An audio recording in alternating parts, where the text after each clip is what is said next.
it was announced that Fiat was going to be releasing a 1-ton offering, you could almost hear the entire motoring community get together with a resounding, "What?"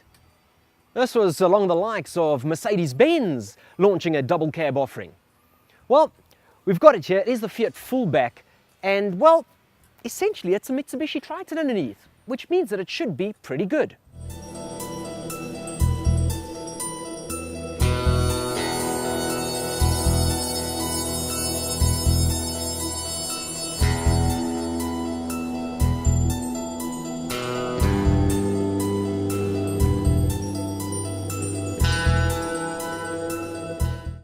Then moving on to the interior of the Fiat Fullback, it's actually not a bad place to spend time. It's fairly well trimmed, and the overall touch and feel of everything, the perceived quality is actually quite high. It's nicely designed, it's nicely styled, typically Italian, but it is lacking a little bit, and that's now where my criticism of the Fullback comes in. It's not quite as refined as some of its competitors. So, there's a little bit of vibration, there's a little bit of harshness that comes through. It's a little bit loud in here, if I have to be honest. But it's pretty well trimmed. We're in the mid-spec, the 4x2, and as such we've got a multi-function steering wheel, leather is standard. We've got aircon, it's manual aircon, it's not automatic, that only comes on the 4x4 LX version. But we've got power windows, and it's got this infotainment system. It's not my favorite either, it's actually a bit of a nuisance, if I have to be honest. But it does come with navigation and with Bluetooth. It is still going to read discs, and of course you've got your auxiliary inputs and USB. The space though, the space inside the Fullback is actually very, very generous, and especially at the back. And come on, you're buying a double cab because you have a family or because you're going to be taking people in the back. So it counts in their favor. Like I say, leather is standard, that's not even an option, it's pretty much par for the course. Some of its rivals do have additional airbags that put it in a slightly safer category, but you're still going to get dual airbags up front with the Fiat Fullback.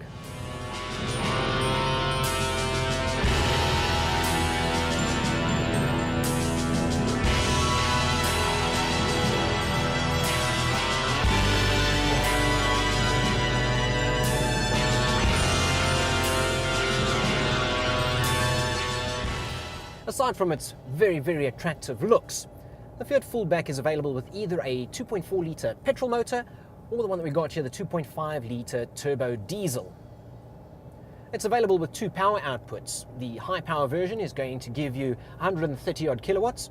The one we're in here makes 100 kilowatts and 324 Newton meters of torque.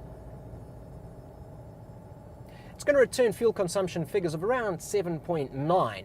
We've been hovering between 8 and 9 here, and that's really combined in a bit of stop-start driving. It does mean that that 75 litre tank at the back is going to give you a range of over 940 kilometers.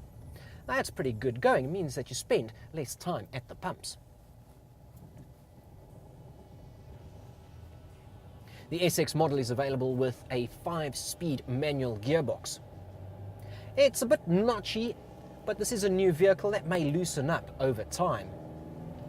It is very direct though, and it is very manly.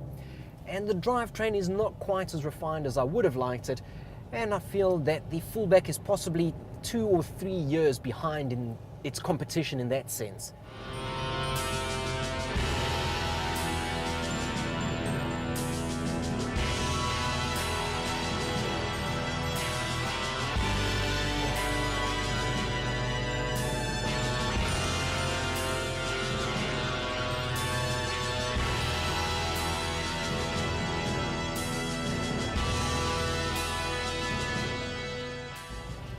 So let's get down to brass tacks here. What is this going to cost you? Well, there are 3 different derivatives available in the Fiat Fullback. There's a single cab workhorse. No real frills, no bells, no whistles. You get the model that we're in here, the SX, which is a 4x2 double cab, sort of mid-spec, mid-range.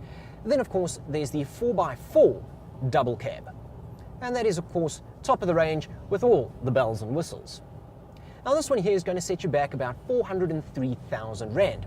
Comes with a 3-year 100,000 kilometer warranty, and a 5-year 100,000 kilometer service plan. How does that stack up against the competition though? Well, a similar Ranger is going to cost you 440,000 Rand, a similar Hilux 430,000 Rand. Its nearest rivals, in fact, is the slightly dated Mazda BT50 at 410, or the new Isuzu KB250 D-Tech, the X-Raider version. So a couple of bells and whistles there. That's going to come in at about 370. But it does make the Fullback a wonderful value proposition. It's not going to break the bank.